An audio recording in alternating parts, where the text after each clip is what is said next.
Digital Audio Health by Simatrax.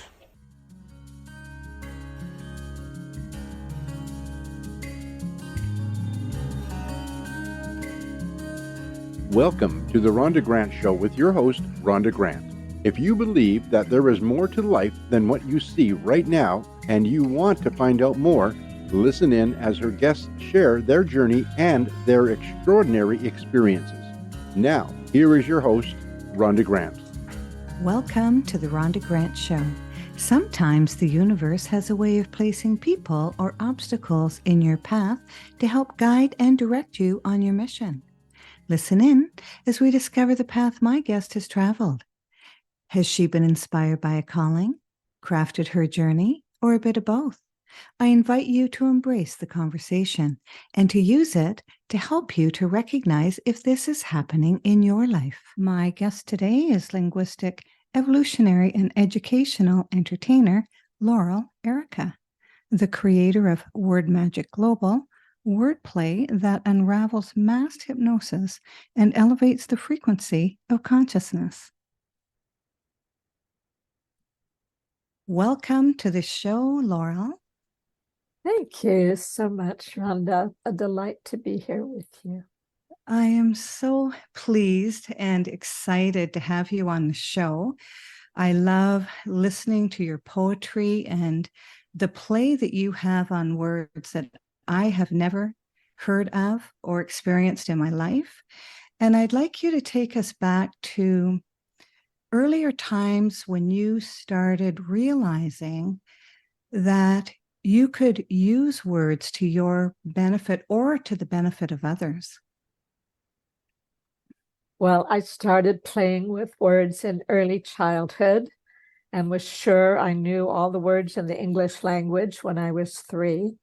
And I think the reason I was so certain was because this lifetime is picking up from the previous and the work that I am convinced that I was doing back then. I actually have evidence of that, which I could share, but it isn't necessary. I think it's true for all of us. And I came across a word maybe just a few years ago that I so appreciate, which is anamnesis, ANAMNESIS, and it means the soul's recollection of what it knew from a prior lifetime. Oh, I love that. I love that. Yes. So that means that all this work we've done on our evolutionary journey, and whether it was a prior lifetime or a simultaneous lifetime or someone in our soul family, we are all building what we have come to understand. And I believe that all of us here are here purpose and with a message. And we find what it is by what lights us up the most. And words are what have really illumined me since early childhood. So I started playing with them when I was 3 years old. I remember looking at the word level. My father was a painter, an artist. He'd create his own frames. He needed a carpenter's level to create them, the frames for his paintings.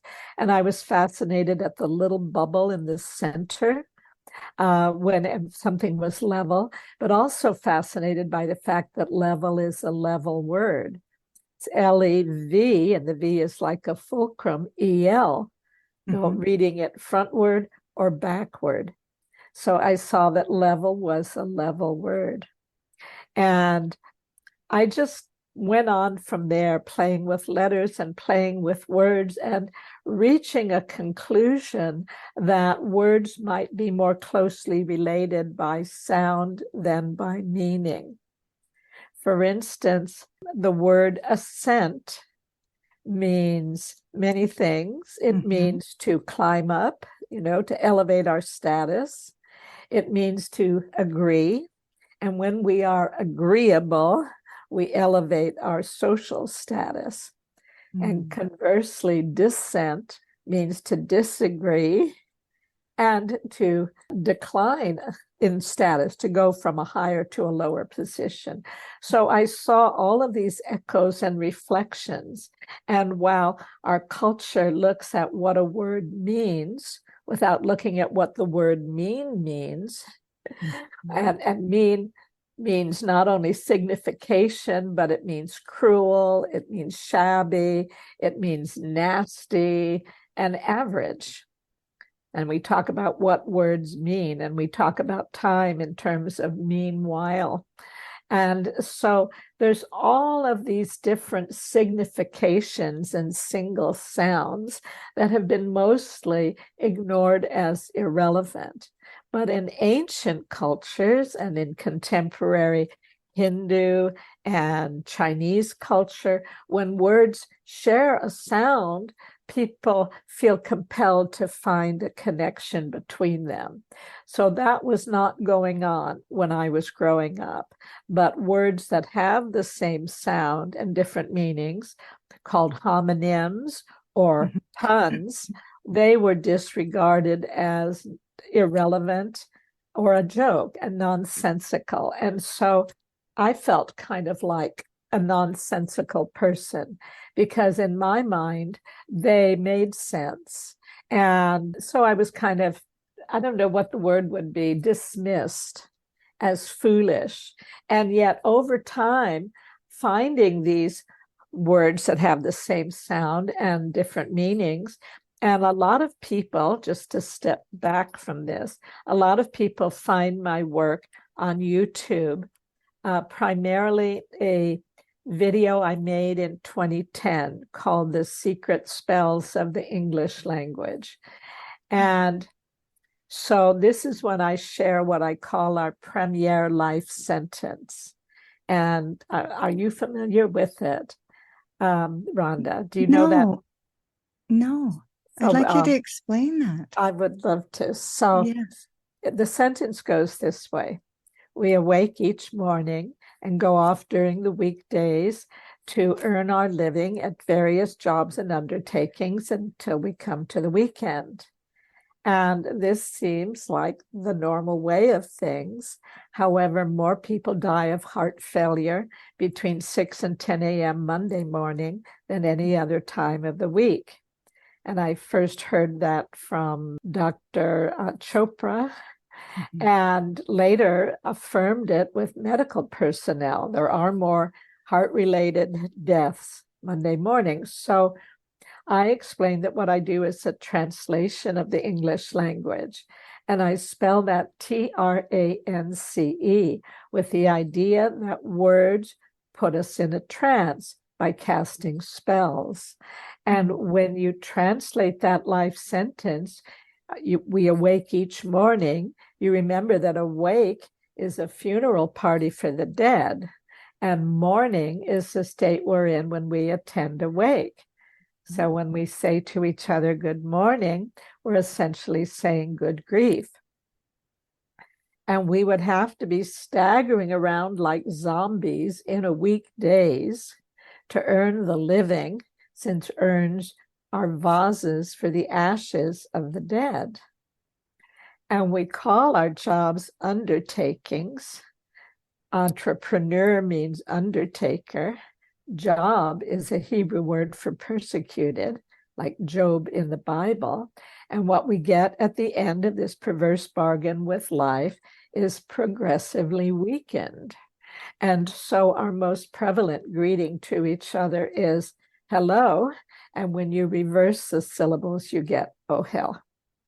So when I put that together, sometime in the 90s, I thought, well, this is very curious, but there was a big so what for me. Then I realized language is software, and English is the leading software of the Western mind. And it's filled with cultural biases that are akin to computer viruses that infect our thinking with an antiquated and manipulated vision of reality, promulgated by the ancient church as an instrument of mind control at a time when people had to surrender their minds if they wanted to keep their heads about them, quite literally. So I realized, which I'll explain in verse, if we elect collectively to upgrade the English language to a higher frequency through our linguistic creativity and naturally occurring verbal eccentricities, then ultimately even clatter from our idle chatter, prattle, patter, blabber, blather, and palaver as we jabber, gab, and Babylon will turn our glowing terms from verbal vapor, either hanging in the air or trapped on paper, into tiny bits of shiny matter as we gather, chat, and natter on, and with new skill at trilling thrilling statements that instill fulfilling imagery of higher possibilities, will finally still the quiet riot of the wild child's manic panic through the mind, so we can flip the switch, enlightening every circuit of our consciousness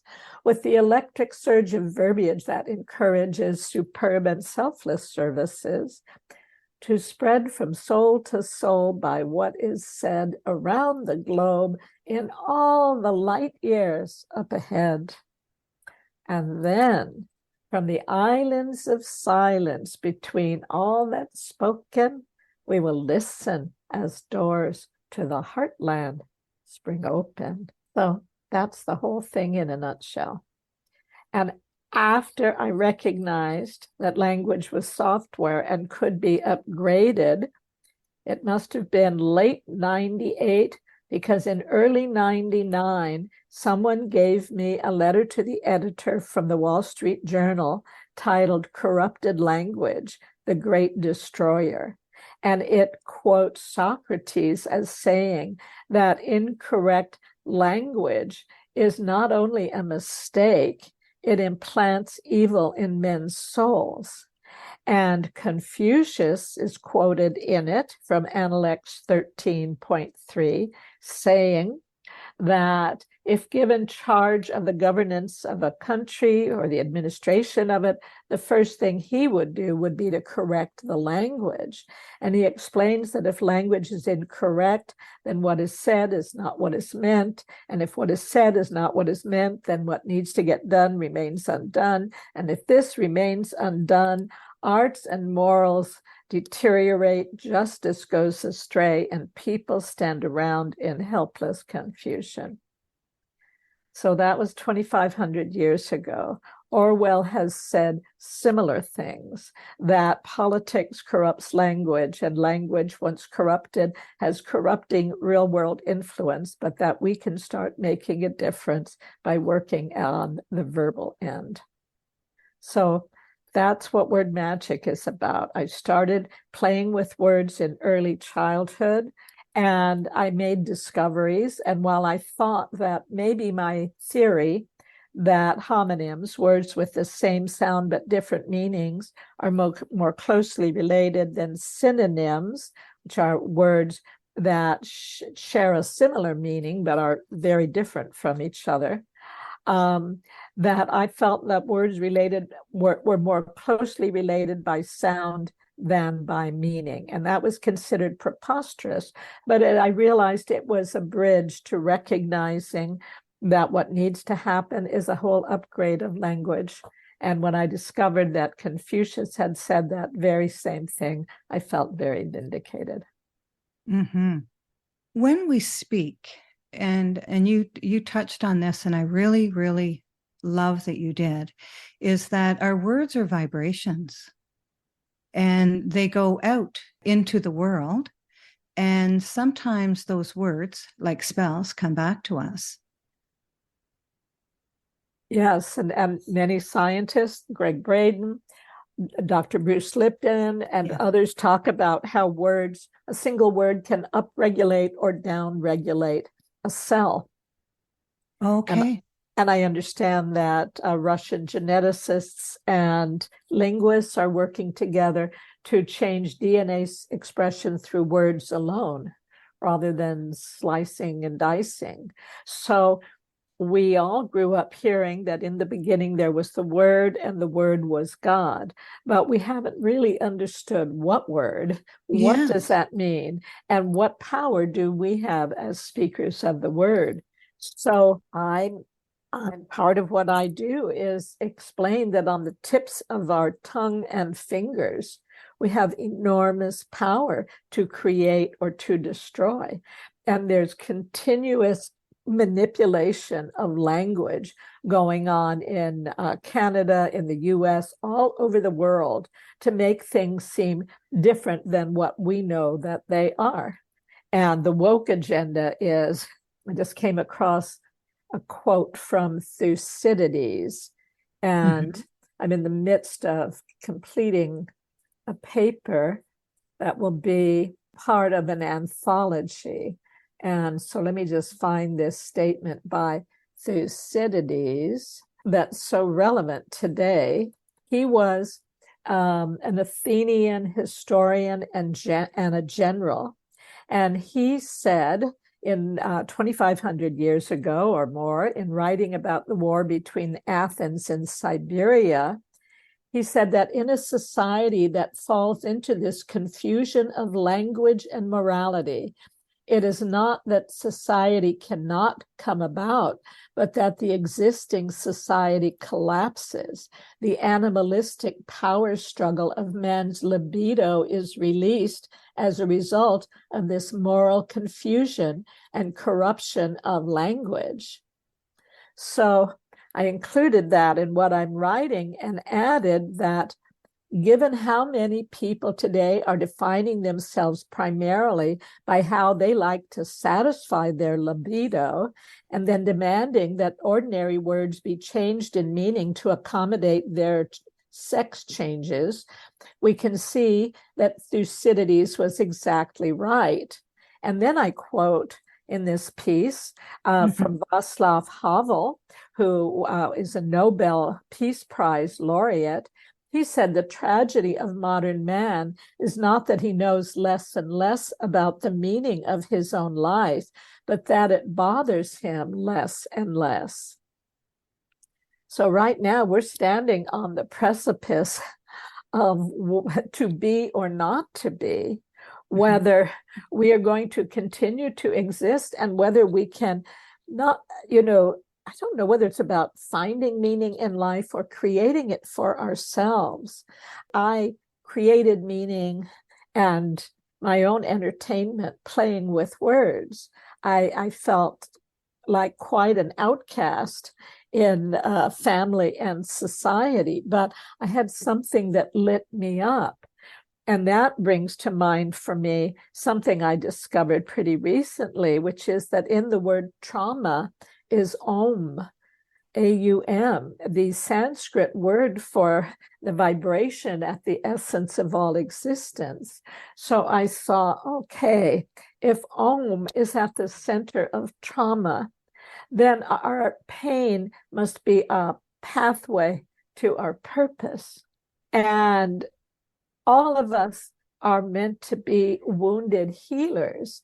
And in this same paper, I quote Thornton Wilder, who was a prize-winning 20th century writer.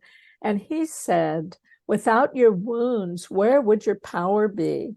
The very angels themselves cannot persuade the wretched and blundering children on earth as can one human being broken on the wheels of living. In love's service, only the wounded soldiers can serve. It's so beautiful and so enlightened. It's very enlightening. And so, since I started listening to you, and when I was listening different podcasts you've been on, I felt like my brain was rewiring.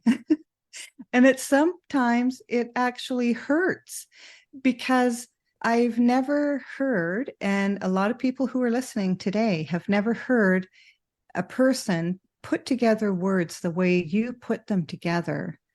And it changes how the brain is feeling. And I love that. I mean, you're changing my brain during this podcast and even before the podcast.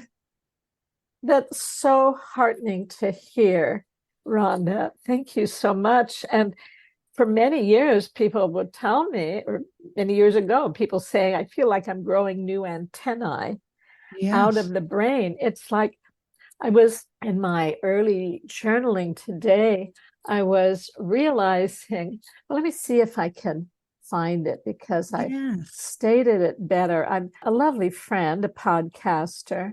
He asked me to write an essay for an anthology. And once I start writing, I get carried away by the words. I never know where it's going to take me, how long it's going to take me. I feel very much like the servant.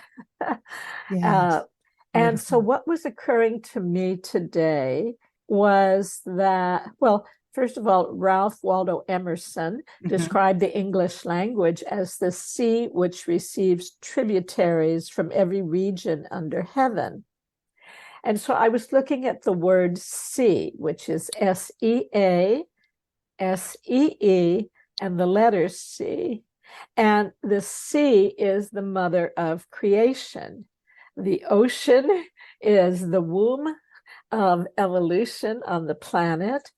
Our vision, how we see things, is how they become. So it's almost alphabetical. As we see it, so be it. And then the word sea is the beginning, or the letter C, of creation. And so, as I wrote, just as sea creatures are unaware of the element in which they swim, so we too, as sea creatures, S-E-E, have been unaware that words form the sea of sound, that is the element through which we see the world into being through the power of our consciousness amplified by our oceanic emotions. And then it goes on to talk about, given that English is the most widely spoken language on earth and is filled with secret spells that may betray us, I propose a collective creative upgrade of English to help accelerate global awakenings consciously.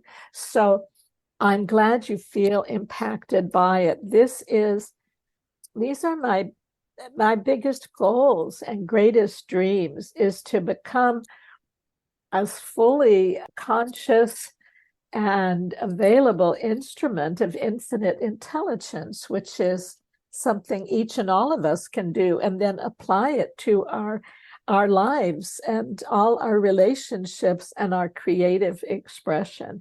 Because if we're in it for the feeling, if everything we're doing is to gain a certain feeling, and like the feeling of love or the feeling of empowerment, the feeling of beauty, all of these are qualities of being that we can cultivate and embody and amplify.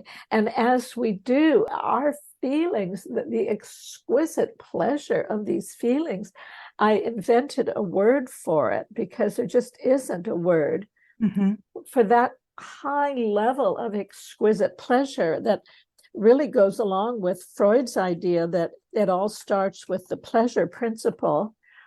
But he left that with, the orifices of the body, that's being the source of pleasure. But as our consciousness rises, what pleasures us gets higher, finer, and more exquisitely delicious. So the word I invented to encapsulate that quality of pleasure in a fun and humorous way is meta-transsensuous suprasexual parahedonism. No need to write that down, but I put that together. Meta, trans, all of those para are words about being above. Yes. So it's like higher and higher levels. And boy, we can really pleasure ourselves through loving kindness and be in a state of beauty and joy all on our own, even without those things we think we most need in order to feel them fully. And having that from the outside is divine and delicious. And I certainly am open to more of that. And I do believe that as I continue to elevate my expression and intentions behind them, that more of that magnetically gravitates to me. Mm-hmm. You are very effective with your words because, that word that you put together, my elevation went up when you did that. So I'm feeling an elevation of my soul. I'm feeling my heart, and I'm feeling my brain. I have to feel my brain because I have to keep up with what you're describing. And so being in your presence is calling me to be in my present state, which is a really high state. Because when a person is in the company of greatness, I don't even want to speak. I just want you to continue to let the audience know everything that you can share with them so that they may feel the way I do in my heart, in my brain, in my soul, in my spirit, because I feel that's what you're giving. And the words that you're describing is transferring the feeling that you have inside of you to others. And I'm just blown away by it and have been every time I listen to you. Where would you like to take us now? Well, two things. One is you spoke about presence. And as you know, I have a new holiday book. It's the first time I'm publishing something since 2010. Yes. And it's not for a lack of material that I haven't published, but I spent a lot of time serving other people as a writer-editor, and it's expensive publishing at times. And so this time, though, earlier in the year, I decided I wanted to produce a holiday book. And I wanted to take a poem that I'd written in the early 90s at the request of a friend and to turn it into an illustrated book. And he'd asked me to write a piece about everything wrong with the world and to make it funny. And so I wrote a piece called Gifts of Presence. And as you know, the world has gotten funnier and funnier in the least hilarious way possible. And so it's felt appropriate to share gifts of presence. And I originally started working or exploring the possibility of working with a couple of artists to produce the illustrations for this book. And that was an unsuccessful venture. It never could have taken place as quickly or as effectively as I found I could create through AI. So I turned to AI and I started putting in prompts from the poem and got amazing illustrations. So what I would like to do is share the poem, Gifts of Presence, with you and your audience right now. And if people enjoy it and would like to have a copy, you'll be able to go on my WordMagicGlobal.com website and go to the store, and you'll see Gifts of Presence, which you'll find is purchasable as a little 6x6 illustrated gift book, as well as an ebook. So if you're interested in hearing it, I'll share it now. Oh, I can't wait. Thank you. So it goes this way. Everyone has noticed now that time is flying faster. What's far less clear is if we're near transcendence or disaster. So I'd like to suggest we all do our best to eat, drink, and be merry. But times also require we find the wisdom and fire to become extraordinary. First off, to help the human race avoid a grim conclusion, we are called upon together to surrender the illusion that the treasures of this world could ever render satisfaction, since in fact, It's their pursuit that's caused this negative reaction wherein everything required for just our minimal subsistence has been compromised so thoroughly it threatens our existence. We have watched our problems escalate to critical proportions, and our cherished notions dissipate to ludicrous distortions, but have often overlooked our parts and failed to understand that till we change the cause within ourselves, we'll live in backward land. In backward land, we kill for peace and die for a good time. We covet wealth we covet wealth instead of health, are entertained by crime. In backward land, we love extremes. We're haunted by our empty dreams, keep spirits bottled, children throttled, and hope to God to be redeemed. So we can prosecute polluters, capture bank and dime store looters, wage a war against oppression, try to limit our aggression, and inhibit human nature through a zealous legislature. But as long as it's official, all such change is superficial, while the generative neurosis just grows all the more explosive.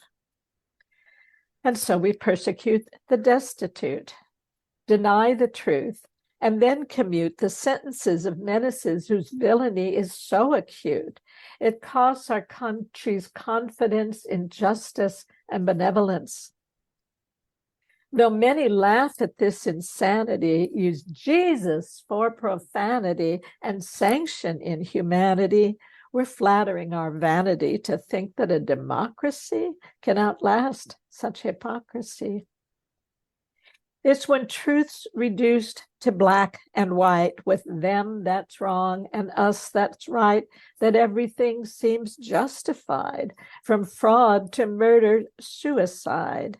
But once we're all wore out from war and can't afford it anymore, what is it finally we'll have won through all the damage that we've done with righteous rage and a blazing gun? The chance a golden age could come? It's plainly backward not to see there's never been an enemy, but only faces in a mirror that fill our hearts with dread and fear and keep us blindly striking out to slay the beast that lurks about the edges of our conscious mind as nemesis to humankind. This shadow has us on the run, which makes drugged stupors seem like fun, since people make the grave mistake to think there's less pain if they're less awake, when in fact it's living in absentia that breeds this ruinous dementia, and not some evil deity who lures us into slavery, for God is really all there is. As you'll notice, if a devil lived, it would be backward, anti-life, the source of all our pain and strife. And though we have these maladies, they're largely self-imposed realities. Once our hearts and minds are reunited, then the universe won't appear divided. In truth, we are divine creations, expressing through our incarnations the Spirit's endless variations. And no place exists where we can be divorced from our divinity, but in our minds. For we are free to choose the path to liberty, or bind ourselves with fear and doubt and think we have to fight it out with other beings for worthless things that neither peace nor gladness bring. So during all the holidays, if you want to skip the shopping craze by which we deify the prophet, there's a simple way you can get off it. Just remember, the season in its essence is not about gifts, but about the presents. And most of us wonder with that other stuff if we've got too much of nothing, or we haven't got enough.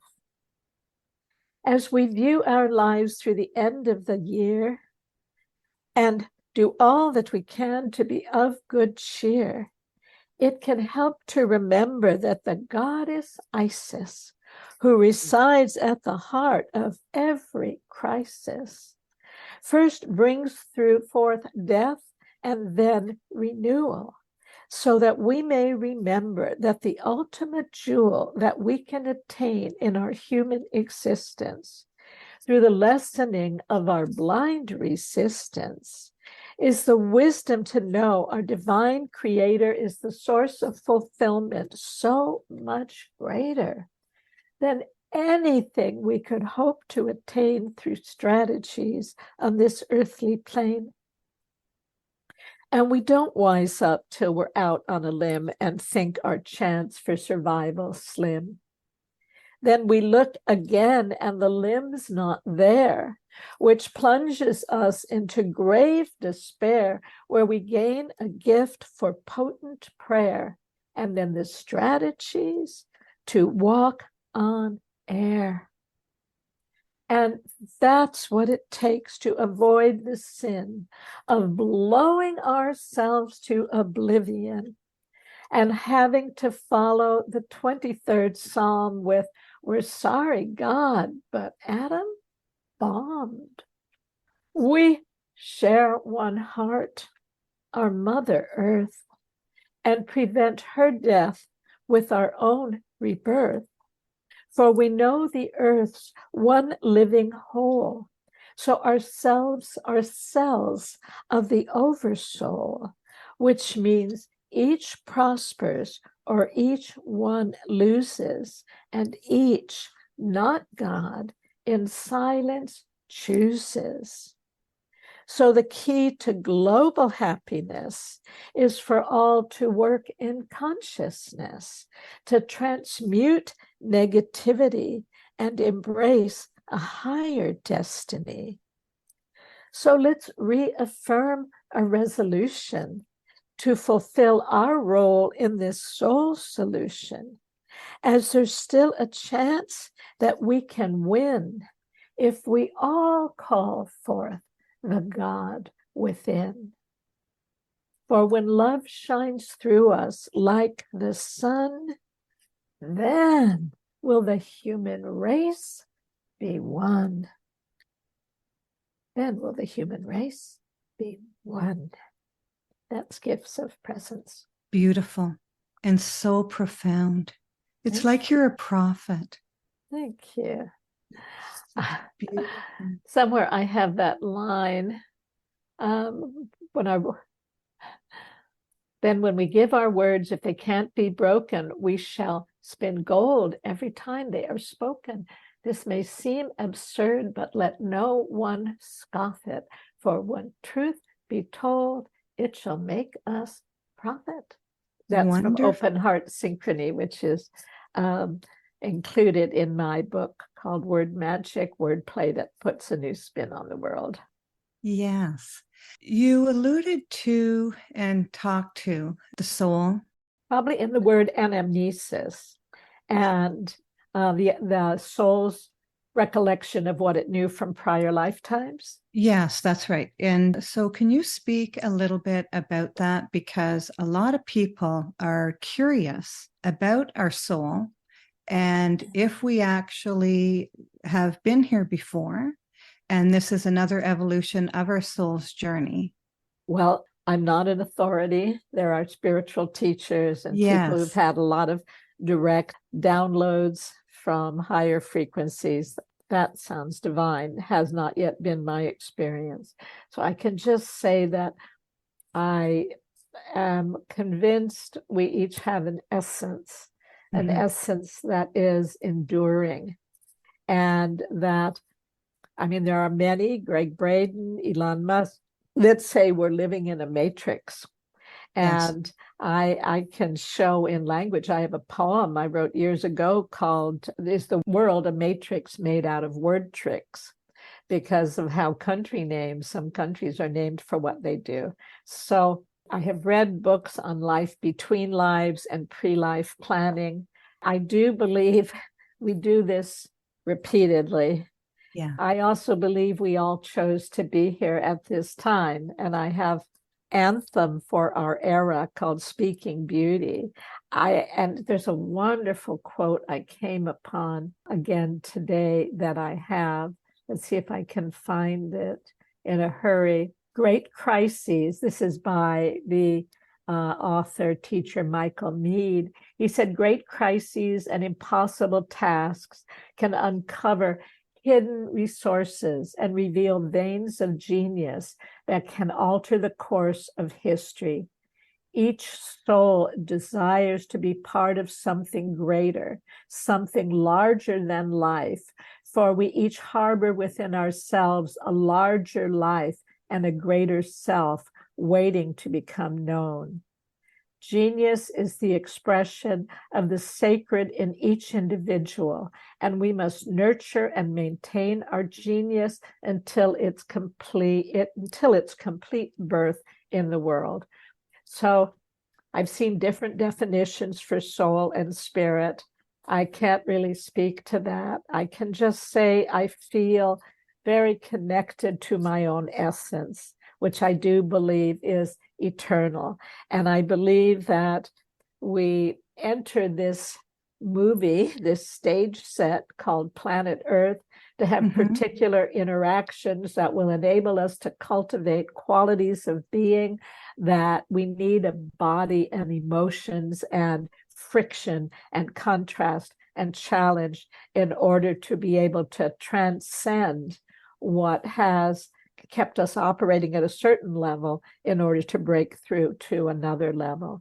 So I think at the moment, that's the best I can do in an effort to respond to your question. Oh, it's wonderful. I love what you've said about that.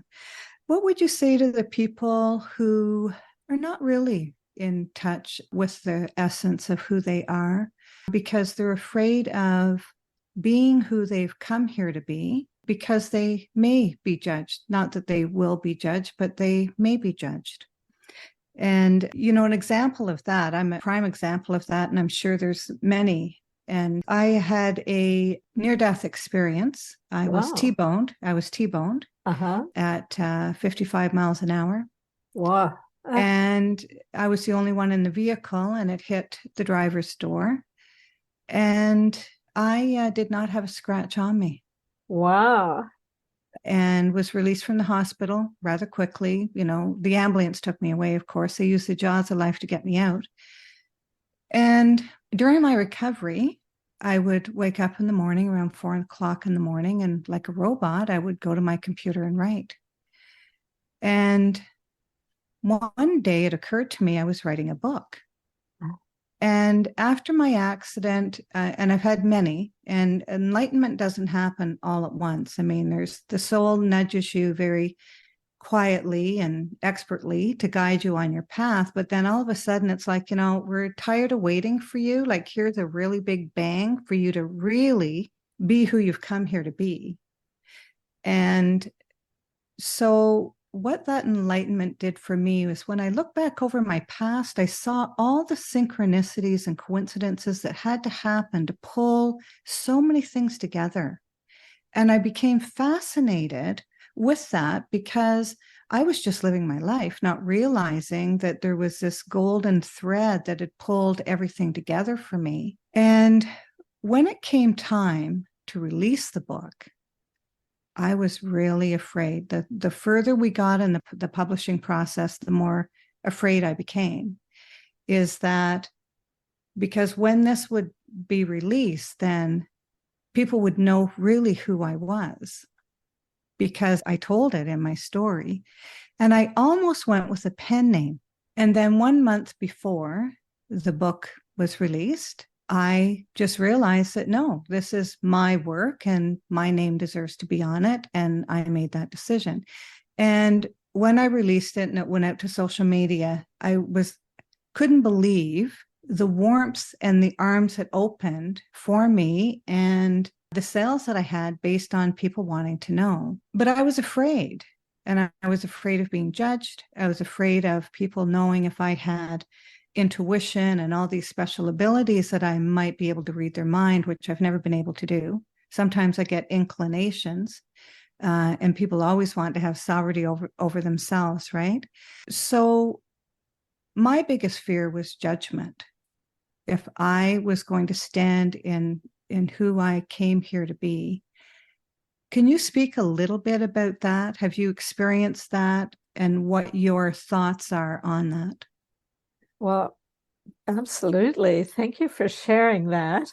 I also had an experience getting in a car. I mean, a whole other thing, but I felt so judged and so continually insulted in my family that I didn't let anybody read my writing for years. I had such low self-esteem, and I was afraid that if I let people read my writing, that the blood in my heart that flowed through my veins out the ink of the pen onto the page, that people could read it and trace it back into my heart and wound me. So I don't think I ever let people look at my writing. I know in my late 20s I didn't, except for school papers. So anyway, there was such censure and ridicule that it kept me from sharing my work.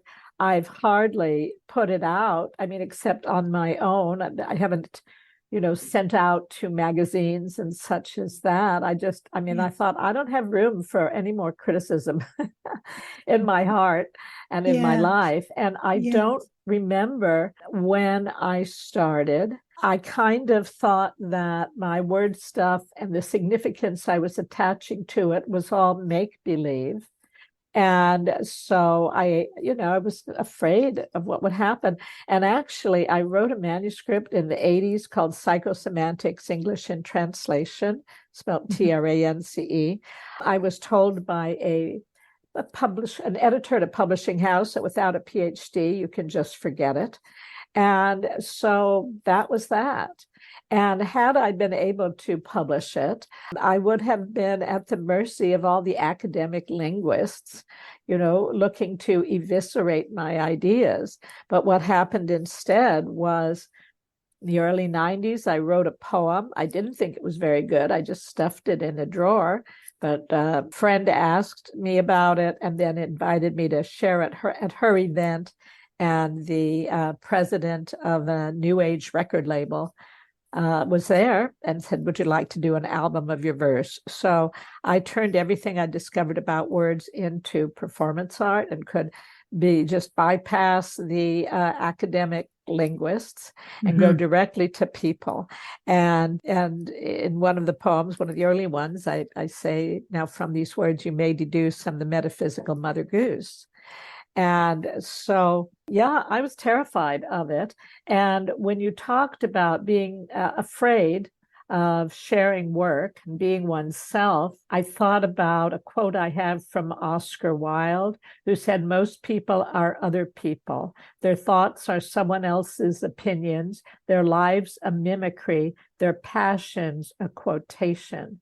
And then from the poet E.E. Cummings, he said, to be nobody yourself in a world which is doing its best night and day to make you everybody else means to fight the hardest battle which any human being can fight and never stop fighting. I don't know that I completely agree with that it's such a fight, but I think it's more a decision.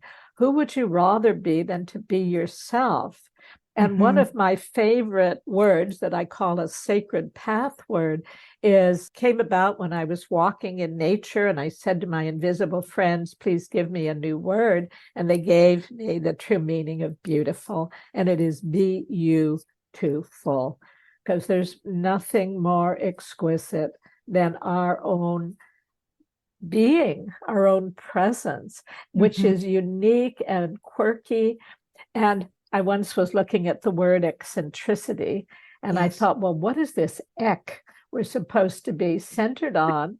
And having put the question out to the universe, several days later, I was reading a New Yorker magazine, and there in it was the word echt, E-C-H-T. And it's a German word that means real, authentic, and actual. So I thought we are meant to be echt-centric, centered on our authentic self. And someone recently said that EC is like the Latin ex, it means away from. So when we're eccentric, then we are kind of off kilter and weird. But when because we're off our center, but when we're in our center, when we are echt-centric, then our beauty of being is so exquisite that no matter what we look like, people see and hear and feel beauty in our presence. And it's blinding beauty that can obscure any sort of imperfections in our appearance. Beautiful. Thank you very much for that. You're listening to The Rhonda Grant Show, whose podcast has been treated with digital audio health by my sponsor, Symatrex. And today, oh my goodness, I have the wonderful pleasure to be in the company of Laurel Airica, and she's going to let us know about her books, where you'll be able to reach out to her. She has a beautiful website. It's spellbinding to be in her website because it is the true essence of who she is. And sometimes we have a hard time in life when we have a body of work that our website supports who we are as a person and as an artist. Thank you. I had built my own website, and then in about 2018, an amazing man named Shane Dieter reached out to me, having heard something of mine online, and said, let me rebuild your website. So that is compliments of Shane Dieter of Dieter Designs and Dora the Man. So WordMagicGlobal.com. You'll see upcoming events. Most every month, I lead writing circles online, where these are small circles where people bring their pages to share and to receive feedback and support from the heart. It's so empowering. So many people have published as a result of being seen and heard and beautifully reflected. And the intention is at the end of December, I'm going to go spend time with Shane Dieter and put together my WordMagic Global Evergreen course, so you can learn how to play with words the way I do. And I just, and I have books for sale, as you'll see on the website under the store, the newest one being Gifts of Presence. There's also a free ebook for subscribers to the site, and it's called The Book of E, a book of alphabet alchemy. Yes. And speaking of alphabet alchemy, if you go on to my Patreon site, which is patreon.com WordMagic Global, you'll see that for a small donation, you'll be able to find the full animation of my poem on the letter S, called Esoterica by Laurel Airica, the definitive exegesis on the letter S in verse. So that's some of what I can share. And joining a writing circle will be right now the easiest way to play with me on a regular basis. Wonderful. I'll ask you a couple of questions that I ask all of my guests as we start to wrap up the show. Do you feel that you've been called to your journey, crafted it, or a bit of both? Well, I was born into it. Sometimes the daemon is like that inner genius that we all have. For some people, it's loud and takes over a life. For other people, it's quiet and then in the background. I think if I had married, my daemon would have had to take the back seat. So I'm grateful that my life partner became my creative work. I was definitely called to it and have co-created it with inspiration from spirit. Beautiful. I love that. And what extraordinary discovery have you made in your life? Oh, I've made so many with words, all the gifts that I've learned, and this whole body of work and the bigger picture that emerged from it. Also, it's like the rapport with nature. Once I was doing some of that deep breathing, and the phrase that occurred to me was that the roots of words are in the roots of trees. Wouldn't you know it? So, Beautiful. rapport with nature. I have felt like an emissary of the nature kingdom here to help humans harmonize speech to become as resonant with Mother Nature as the most beautiful bird songs and cricket choirs. For if our words so melt the heart, they start the milk of human kindness flowing. So that every time we speak our mind, we set another flower growing. Then I believe before our very eyes, we human beings, like butterflies, will fully metamorphosize. And that's a little stanza from Open Heart Synchrony, and definitely what I aim toward when I speak and share word magic. And I'm very grateful, Rhonda, for this opportunity to speak with you and your audience. Thank you so very much. Thank you very much. It's such a pleasure to have you on the show, to be in your company, and to befriend you. It's just been wonderful. Thank you very much, Laurel. Thank you. It's been a divine delight. Theme song for the Rhonda Grant Show is Sun on the Water, composed and performed by my friend John Park Wheeler. This is Rhonda Grant with the Rhonda Grant Show, author of Magical Forces Within, Extraordinary Discoveries in an Ordinary Life, inviting you to look for the magical forces within yourself today and every day. Thanks for tuning in to the Rhonda Grant Show with your host, Rhonda Grant. If you would like to find out more information about Rhonda and her upcoming guests and the work that she does, go to her website, rhondagrantauthor.com. That's rhondagrantauthor.com. Digital audio health by Cymatrax.